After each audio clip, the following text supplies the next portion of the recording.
Assalamu alaikum wa rahmatullahi ta'ala wa barakatuh. JAALife stylers, barkanmu da wannan lokaci kuma barkanmu da daren Juma'a. Mun saba muna saka muku update wani lokacin a ranar Juma'a.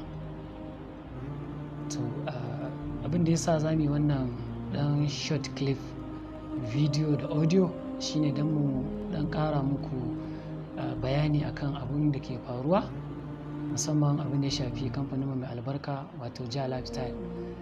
Da farko dai abin da zan fara ci muku shine in ce congratulations dukan members na JAALife style, ina muku congrats, kuma muna fatan Allah ya yi da nufi, to mu ce Allah kai damo ga harawa, domin damon ga harawar ya gani, abin da ya rage kawai ya je gurin harawar Allah yadda.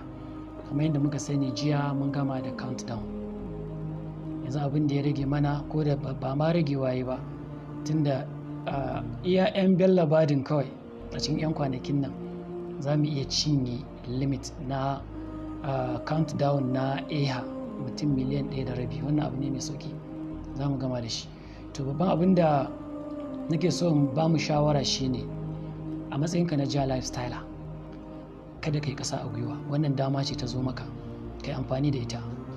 Mu yi ƙoƙarin zuba mutane masu registration a kyauta, ka zuba su, ka sa a ƙasanka, kai musu linkin da EHA tunda yau sun saki an fara.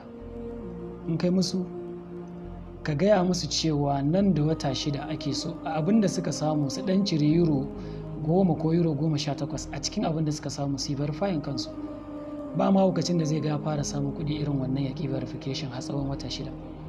So mutum yana yin verification ya zama full member, za ka samu kuɗi da shi full kamar yadda ake samun 83.33 euro, kwatankwacin 45,000 a yanzu ko 50,000 za ka samu a kanka, za ka samu a kan ragowar. Kun ga wannan wani abu ne mai amfani, tunda mu cire ranmu ga mutanen, ko mu ɗauke kanmu daga mutanen da suke wasu maganganu a gefe. Duk wanda Allah ya masa ni'ima sai an masa hasada. Wannan shine abin da muke so mu JAALife stylers mu rike akan mu.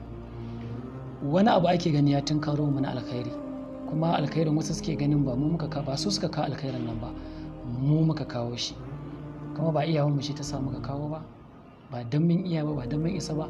Shi lamarin Allah yana zo wa mutane ne da sila, sai Allah ya sa mu ne silar samun wannan alkhairin, kuma wannan alkhairin zai canja rayuwar mutane da yawa.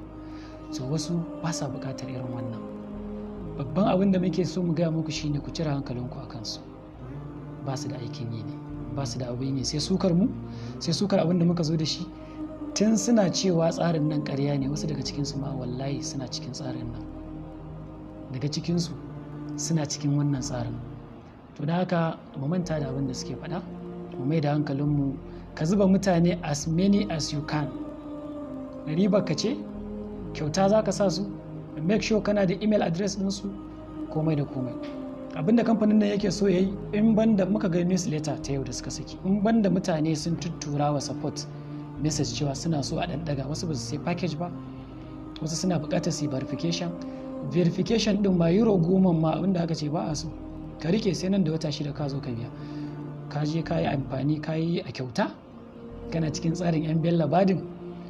Idan aka zo daidai lokacin da za ka amfana, daidai lokacin da idan aka zo daidai lokacin da an amfana, an zo daidai lokacin da za a zo a fara a baka daman kai verification, a dan abin da ka samu sai ka dan ciro wani abu sai kai verification ɗinka, kuma kana verification kai ma ka dawo full member,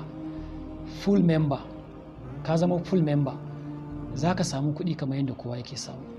To mu sani wannan kamfani zai canja rayukan mutane da yawa, don haka dole mutane su yi bakin ciki akan wannan abin da ya zo, don akwai wanda ba sa son ci gaban mutane. To kan mu kula su, mu mai da kanmu mai abin da ya kamata. Inda ana ganin abin nan kamar ƙarya ne, to ya zama gaskiya.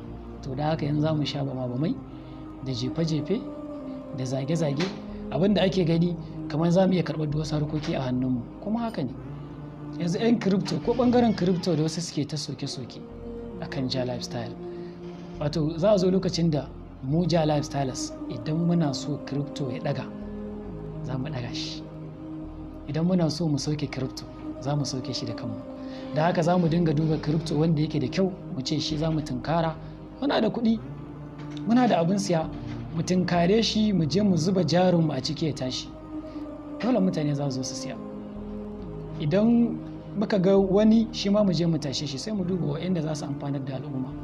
Kuma abin da nake so kada mu manta, wasiyata ga JAALife stylers shine kada mu manta mu taimaki al'umma, mu rike a ranmu cewa al'umma za mu taimaka, Allah zai taimake mu a cikin lamarinmu.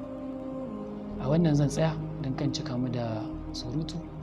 Za mu dinga ba da videos irin wannan short clips lokaci za mu dinga jamewa tare da Mustapha Piki in Allah yadda. Da haka ina fatan Allah ya albarkaci wannan kamfani ya ɗaukaka shi, kuma ya albarkace mu ya ɗaukaka mu a cikinsa. Assalamu alaikum warahmatullah.